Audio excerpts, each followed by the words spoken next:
जय श्री कृष्णा। ज्येष्ठ मास में श्रीमद् भागवत गीता का 8वां अध्याय हम सब मिलकर सुन रहे हैं।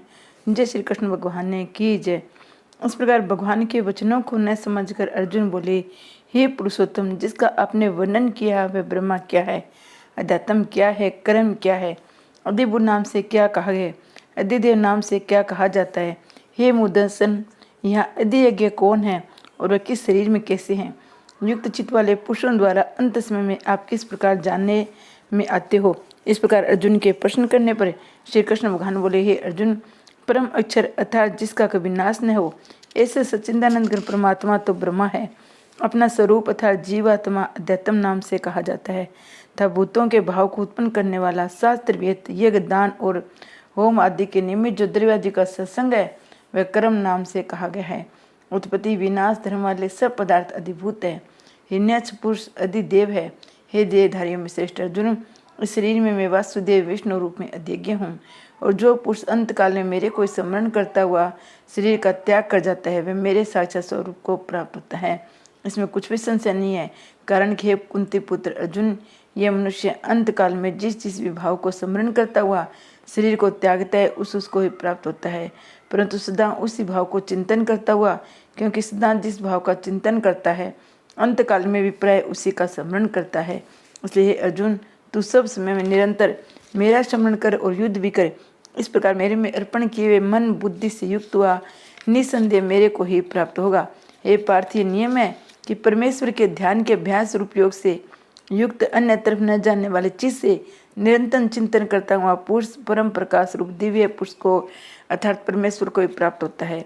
इसमें जो पुरुष सर्वज्ञ अनादि सबके नियंता सूक्ष्म से भी अति सूक्ष्म सबके धारण पोषण करने वाले अचिंत्य स्वरूप सूर्य के सदस्य नित्य चेतन प्रकाश रूप अविद्या से अति परे शुद्ध सच्चिदानंद घन परमात्मा को स्मरण करता है, वह भक्ति युक्त पुरुष अंत काल में भी योग बल से बरकुटी के मध्य में प्राणों को अच्छे प्रकार स्थापना करके फिर निश्चल मन से स्मरण करता हुआ उस दिव्य स्वरूप परम पुरुष परमात्मा को प्राप्त होता है।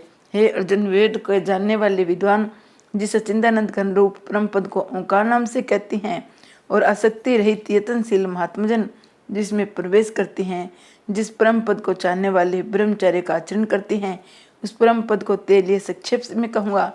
हे अर्जुन, सब इंद्रियों के द्वारा उनको रोक कर अर्थात इंद्रियों के विषयों से हटाकर मन को हृदय में स्थित करके अपने प्राण को मस्तक में स्थापन करके योग धारणा में स्थित हुआ, जो पुरुष ऐसे इस एक अक्षर रूप ब्रह्मा का उच्चारण करता हुआ उसके अर्थ स्वरूप मेरे को चिंतन करता हुआ शरीर को त्याग कर जाता है, वह पुरुष परम गति को प्राप्त होता है।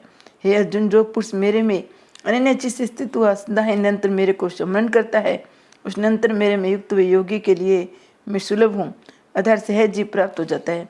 वे परम सिद्धि को प्राप्त हुए महात्मा जन मेरे को प्राप्त होकर दुख के स्थान रूप क्षण भंगुर पुनर्जन्म को नहीं प्राप्त होते हैं, क्योंकि हे अर्जुन, ब्रह्म लोक से लेकर सब लोग पुनरावृत्ति संभाव वाले अर्थात जिसको प्राप्त होकर पीछा संसार में आना पड़े ऐसे हैं, परंतु हे कुंती पुत्र, मेरे को प्राप्त होकर उसका पुनर्जन्म नहीं होता है, क्योंकि मैं कालातीत हूँ। ये सब ब्रह्म वैदिकों के लोक काल करके अवधि वाले होने से अनित्य है।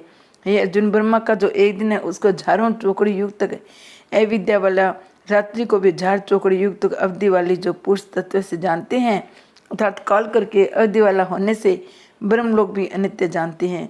वे योगी जन काल के तत्व को जानते हैं, इसलिए वे ये भी जानते हैं संपूर्ण दृश्य मात्र भूतगण ब्रह्मा के दिन के प्रवेश काल में अव्यक्त से अर्थात ब्रह्मा के सूक्ष्म शरीर से उत्पन्न होते हैं।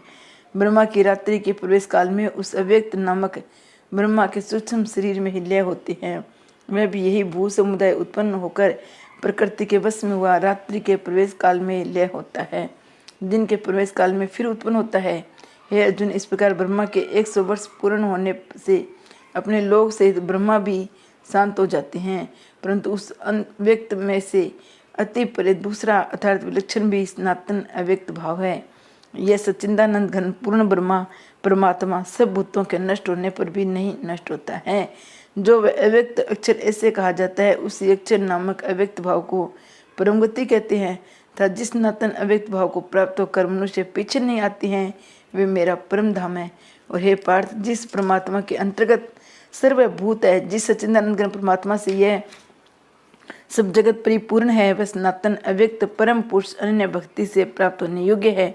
हे अर्जुन, जिस काल में शरीर त्याग कर गए वे योगी जन पीछा आने वाली गति को भी प्राप्त होती हैं, उस काल को अर्थात मार्ग को कहूँगा। उन दो प्रकार के मार्गों में जिस मार्ग में ज्योति मृग है, अग्नि अभिमानी देवता है, दिन का अभिमानी देवता है तथा शुक्ल पक्ष का अभिमानी देवता है, वे उत्तरायण के 6 महीनों का अभिमानी देवता है, उस मार्ग में मरकर गए वे ब्रह्मवेत्ता अर्थात परमेश्वर की उपासना से, परमेश्वर की परोक्ष भाव से जानने वाले योगी जन उपरोक्त देवताओं द्वारा कर्म से ले गए ब्रह्मा को प्राप्त हुए हैं। जिस मार्ग में धूमाभिमान देवता है, रात्रि अभिमानी देवता, कृष्ण पक्ष का अभिमानी देवता है, दक्षिणायन के 6 महीनों का अभिमानी देवता है, उस मार्ग में मरकर गया हुआ से काम कर्मयोगी उपरोक्त देवताओं द्वारा कर्म से ले गया चंद्रमा की ज्योति को प्राप्त होकर स्वर्ग में अपने शुभ कर्मों का फल भोगकर पीछा आता है। क्योंकि जगत के ये 2 प्रकार के शुक्र और कृष्ण अर्थात देवयान और पितरयान मार्ग सनातन माने गए हैं। इनमें एक के द्वारा गया हुआ पीछा न आने वाले परम गति को प्राप्त होता है, दूसरे द्वारा गया हुआ पीछा आता है अर्थात जन्म मृत्यु को प्राप्त होता है। हे पार्थ, इस प्रकार इन दोनों मार्गों को तत्व से जानते हुआ कोई भी योगी मोहित नहीं होता है, अर्थात वे फिर निष्काम भाव से साधन करता है, कामनाओं में नहीं फंसता है। इस कारण हे अर्जुन, तू सब काल में समता बुद्धि रूप योग से युक्त हो अर्थात निरंतर मेरी प्राप्ति के लिए साधन करने वाला हो। क्योंकि योगी पुरुष इस रहस्य को तत्व से जानकर वेदों के पढ़ने में तथा यज्ञ तप दान आदि के करने में जो पुण्य फल का है उस सब को निसंदेह उल्लंघन कर जाता है, सनातन परम पद को प्राप्त होता है। इति श्रीमद् भागवत गीता रूपी उपनिषद ब्रह्म विद्या योग शास्त्र विषय श्री कृष्ण और अर्जुन के स्वाद में अक्षर ब्रह्म योग नामक 8वां अध्याय जय श्री कृष्ण भगवान ने की जय। अब हम 8वें अध्याय का महात्म्य सुनेंगे। भगवान शिव कहते हैं, देवी अब 8वें अध्याय का महात्म्य सुनो, उसके सुनने से तुम्हें बड़ी प्रसन्नता होगी। लक्ष्मी जी के पूछने पर भगवान विष्णु ने उन्हें इस प्रकार 8वें अध्याय का महात्म्य बतलाया था। दक्षिण में आमर्दकपुर नामक एक प्रसिद्ध नगर है, वहाँ भाव शर्मा नामक एक ब्राह्मण रहता था जिसने वेश्या को पत्नी बनाकर रखा था। वह मांस खाता, मदिरा पीता, श्रेष्ठ पुरुषों का धन चुराता, प्राय स्त्रियों से व्यभिचारी करता, शिकार खेलने में दिलचस्पी रखता था। वह बड़े भयानक स्वभाव का था, मन में बड़े बड़े हौसले रखता था। एक दिन मदिरा पीने वालों का समाज जुटा था, उसने में भाव शर्मा ने भर पेट ताड़ी पी, खूब गले तक उसे चढ़ाया। अतः अजीर्ण से अत्यंत पीड़ित होकर वह पापात्मा कालवश मर गया। बहुत बड़ा ताड़ का वर्ष हुआ। उसका धनी घनी ठंडी और छाया का आश्रय लेकर ब्रह्म राक्षस भाव को प्राप्त हुए कोई पति पत्नी वहां रहा करते थे। उनके पूरे जन्म की घटना इस प्रकार है कि एक कुशीबल नामक ब्राह्मण था जो वेद वेदांगों के तत्व का ज्ञाता, संपूर्ण शास्त्रों के अर्थ का विशेषज्ञ और सिद्धांतचारी था। उस स्त्री का नाम कुंती था। वह बड़े खोटे विचार की थी।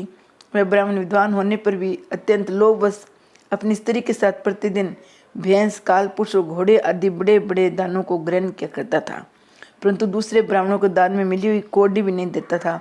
वे ही दोनों पति पत्नी कालवश मृत्यु को प्राप्त होकर ब्रह्म राक्षस हुए।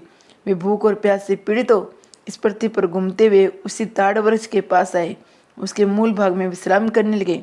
इसके बाद पत्नी ने पति से पूछा, हे नाथ, हम लोगों का ये महान दुख कैसे दूर होगा तथा इस ब्रह्म राक्षस योनि से किस प्रकार हम दोनों की मुक्ति होगी। तब उस ब्राह्मण ने कहा, ब्रह्म विद्या के उपदेश, अध्यात्म तत्व के विचार, कर्म विधि के ज्ञान बिना किस प्रकार संकट से छुटकारा मिल सकता है। ये सुनकर पत्नी ने पूछा कि तद ब्रह्मा किम ध्यातम की कर्म पुरुषोत्तम। पुरुषोत्तम व ब्रह्मा क्या है, अध्यात्म क्या है, कर्म कौन सा है। उसकी पत्नी के इतना कहते ही जो आश्चर्य की घटना घटित हुई उसको सुनो। उपयुक्त वाक्य गीता के 8वें अध्याय का आधा श्लोक था। उसके श्रवण से वह वृक्ष उस समय ताड़ के रूप को त्याग कर भाव शर्मा नामक ब्राह्मण हो गया। तत्काल ज्ञान होने से विशुद्ध चित्त होकर वह पाप के चोले से मुक्त हो गया। तो उस आधे श्लोक की ही माध्यम से वे पति पत्नी भी मुक्त हो गए। उनके मुख से देवांती 8वें अध्याय का आधा श्लोक निकल पड़ा था। तो तदनंतर आकाश से एक दिव्य विमान आया। वे दोनों पति पत्नी उस विमान पर आरूढ़ होकर स्वर्गलोक को चले गए। वहाँ का यह सारा वृत्तांत अत्यंत आश्चर्यजनक था। उसके बाद उस बुद्धिमान ब्राह्मण भाव शर्मा ने आदरपूर्वक उस आद्य श्लोक को लिखा। देव देव जनार्दन की आराधना करने की इच्छा से वह मुक्तिदायिनी काशीपुरी में चला गया। वहाँ उस उदार बुद्धि वाले ब्राह्मण ने भारी तपस्या आरंभ की। उसी समय क्षीर सागर की कन्या भगवती लक्ष्मी ने हाथ जोड़कर देवताओं के भी देवता जगतपति जनार्दन से पूछा, हे नाथ, आप सहसा नींद त्यागकर क्यों खड़े हो गए हो? श्री भगवान बोले, देवी, काशीपुरी में भागीरथी के तट पर बुद्धिमान ब्राह्मण भाव शर्मा मेरे भक्ति रस से परिपूर्ण होकर अत्यंत कठोर तपस्या कर रहा है। वह अपनी इंद्रियों को वश में करके गीता के 8वें अध्याय के आद्य श्लोक का जप करता है। मैं उसकी तपस्या से बहुत संतुष्ट हूँ। बहुत देरी से उसकी तपस्या के अनुरूप फल का विचार कर रहा था। प्रिय, इसमें फल देने में उत्कंठित हूँ। पार्वती जी ने पूछा, भगवान श्री हरि सदा प्रश्न होने पर भी जिसके लिए चिंतित हो उठते थे, उस भगवत भगत भाव शर्मा को कौन सा फल प्राप्त मिला? श्री महादेव जी बोले, देवी, द्विज श्रेष्ठ भाव शर्मा प्रश्न हुए। भगवान विष्णु के प्रसाद को पाकर अत्यंतिक सुख मोक्ष को प्राप्त हुए। तब उसके अन्य वंशज भी जो नरक यातना में पड़े थे, उसी के शुद्ध कर्म से भगवत धाम को प्राप्त हुए। पार्वती, ये 8वें अध्याय का मातम थोड़े में ही बतलाया है। इस पर सदा विचार करते रहना चाहिए। जय गीता महात्म्य की जय। जय विष्णु भगवान की जय। जय ब्रह्मा विष्णु महेश की जय हो।